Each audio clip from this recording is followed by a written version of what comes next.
Welcome to Lantern Planet, a space of quiet belonging. Not all legends are built on skill. Some are carried by astonishing luck. Luck by Mark Twain. Note, this is not a fancy sketch. I got it from a clergyman who was an instructor at Woolwich 40 years ago and who vouched for its truth. M.T. It was at a banquet in London in honor of one of the 2 or 3 conspicuously illustrious English military names of this generation. For reasons which will presently appear, I will withhold his real name and titles, and call him Lieutenant General Lord Arthur Scoresby, V.C., K.C.B., etc., etc., etc.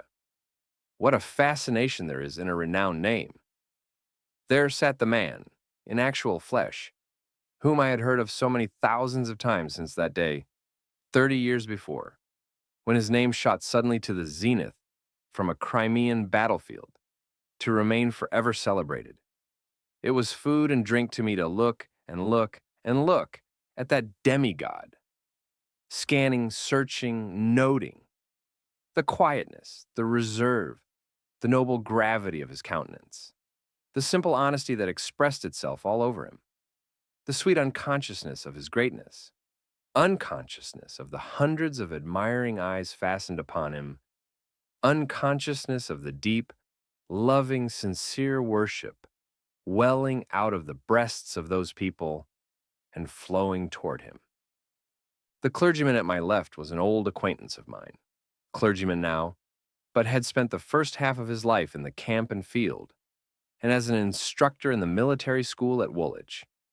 Just at the moment I have been talking about, a veiled and singular light glimmered in his eyes, and he leaned down and muttered confidentially to me, indicating the hero of the banquet with a gesture.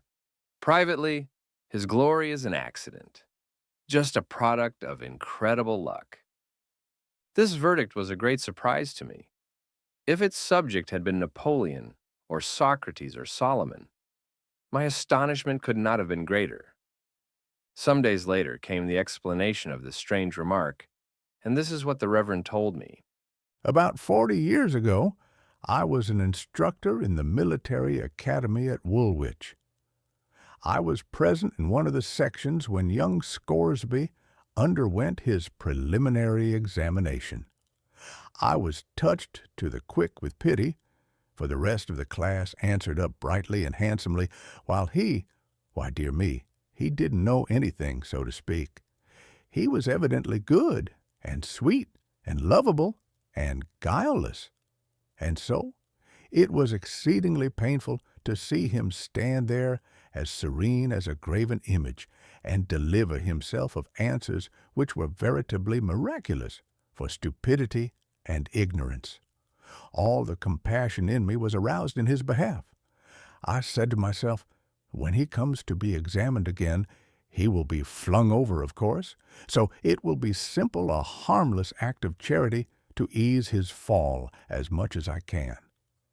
I took him aside and found that he knew a little of Caesar's history, and as he didn't know anything else, I went to work and drilled him like a galley slave on a certain line of stock questions concerning Caesar, which I knew would be used. If you'll believe me, he went through with flying colors on examination day.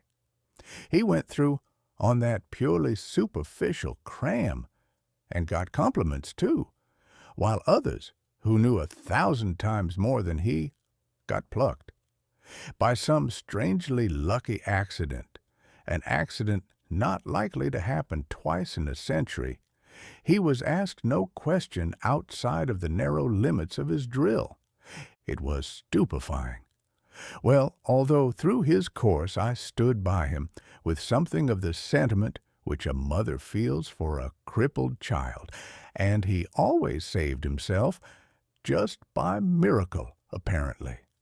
Now, of course, the thing that would expose him and kill him at last was mathematics. I resolved to make his death as easy as I could. So I drilled him and crammed him, and crammed him and drilled him, just on the line of questions which the examiner would be most likely to use, and then launched him on his fate. Well, sir, try to conceive of the result.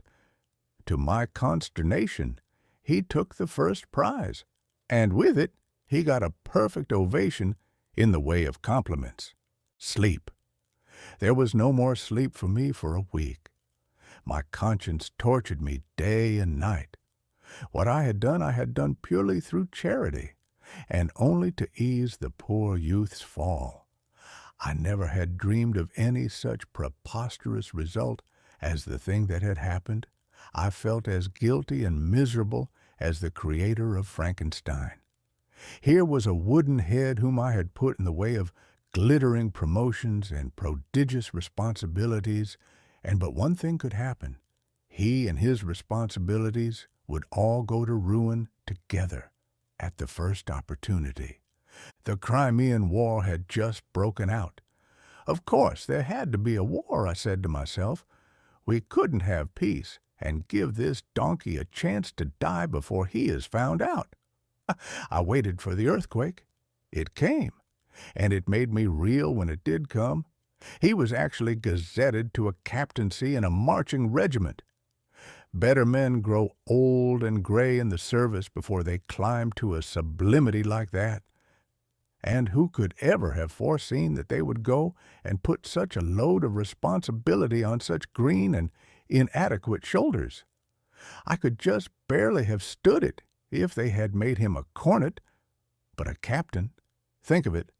I thought my hair would turn white. Consider what I did. I, who so loved repose and inaction, I said to myself, I am responsible to the country for this, and I must go along with him and protect the country against him as far as I can. So I took my poor little capital that I had saved up through years of work and grinding economy, and went with a sigh and bought a cornetcy in his regiment, and away we went to the field. And there, oh dear, it was awful. Blunders. Why, he never did anything but blunder. But you see, nobody was in the fellow's secret. Everybody had him focused wrong, and necessarily misinterpreted his performance every time. Consequently, they took his idiotic blunders for inspirations of genius. They did honestly. His mildest blunders were enough to make a man in his right mind cry. And they did make me cry, and rage and rave, too, privately. And the thing that kept me always in a sweat of apprehension was the fact that every fresh blunder he made increased the luster of his reputation. I kept saying to myself, he'll get so high that when discovery does finally come, it will be like the sun falling out of the sky. He went right along up from grade to grade over the dead bodies of his superiors until at last, in the hottest moment of the battle of down went our colonel, and my heart jumped into my mouth, for Scoresby was next in rank. Now for it, said I. We'll all land in Sheol in 10 minutes, sure. The battle was awfully hot. The Allies were steadily giving way all over the field. Our regiment occupied a position that was vital. A blunder now must be destruction. At this critical moment, what does this immortal fool do but detach the regiment from its place and order a charge over a neighboring hill where there wasn't a suggestion of an enemy? There you go, I said to myself. This is the end at last. And away we did go, and were over the shoulder of the hill before the insane movement could be discovered and stopped.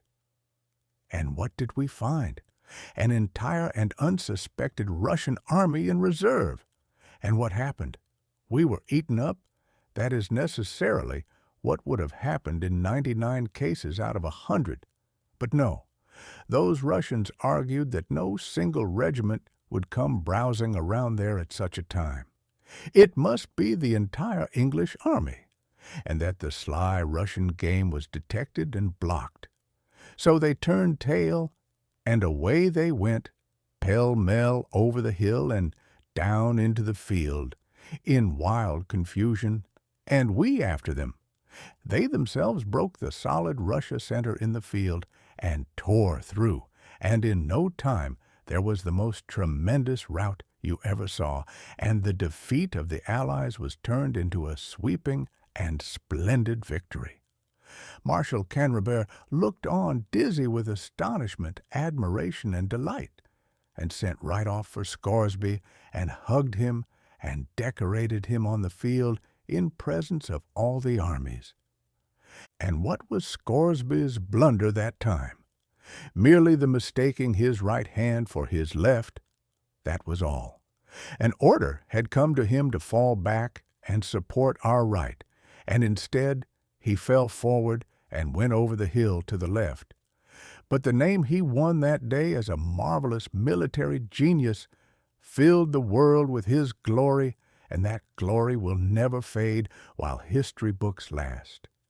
He is just as good and sweet and lovable and unpretending as a man can be. But he doesn't know enough to come in when it rains. He has been pursued day by day and year by year by a most phenomenal and astonishing luckiness. He has been a shining soldier in all our wars for half a generation. He has littered his military life with blunders, and yet has never committed one that didn't make him a knight or a baronet or a lord or something. Look at his breast. Why, he is just clothed in domestic and foreign decorations. Well, sir, every one of them is a record of some shouting stupidity or other, and taken together they are proof that the very best thing in all this world that can befall a man is to be born lucky. Thank you for listening. This was Luck. So, what we call greatness may sometimes be luck that survived long enough.